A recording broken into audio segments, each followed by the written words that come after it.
Brad LaPlante reporting live from Munn Ice Arena, where Michigan State just took a 4-2 loss at home, their first non-Minnesota loss since October 14th against UMass Lowell.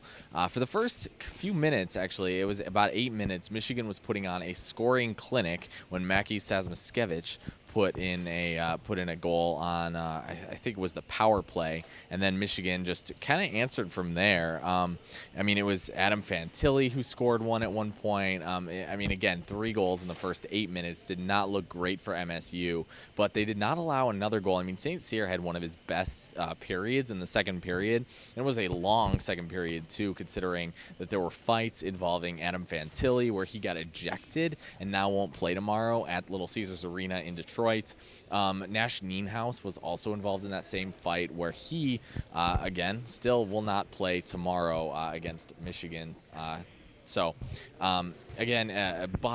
Nienhuis is a better player to lose than Fantilli is, and there's not really a player on Michigan State's roster who Michigan State can't afford to lose necessarily to the extent that Fantilli, how important he is to Michigan. And Michigan's not necessarily the deepest team in the Big Ten.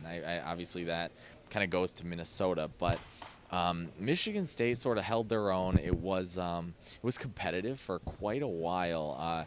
Michigan State ended up scoring when Tiernan Shouty had a goal, and so did Nicholas Mueller. So that was, again, a couple. Really, Michigan State benefited from having less guys in the box, and obviously, with a team like Michigan, when you give them the opportunity to create space, to manipulate that time and that space, and you have less players on the ice, even if it's even advantage. At one point, there were so many penalties that the game was 3-on-3, and Michigan dominated that session because of Michigan's ability to create that space on the ice. So if you give Michigan space, they're going to score. And so I think that definitely a key to the game tomorrow is to eliminate the penalties and stay out of the box and keep Michigan State as full strength as you possibly can. So lots of penalties, over 20 in this game alone. The second period was very, very long. Again, St. Cyr did have one of his best periods of the year. Not show-stopping saves, but just the ability to keep those saves out of the net was pretty impressive. And outside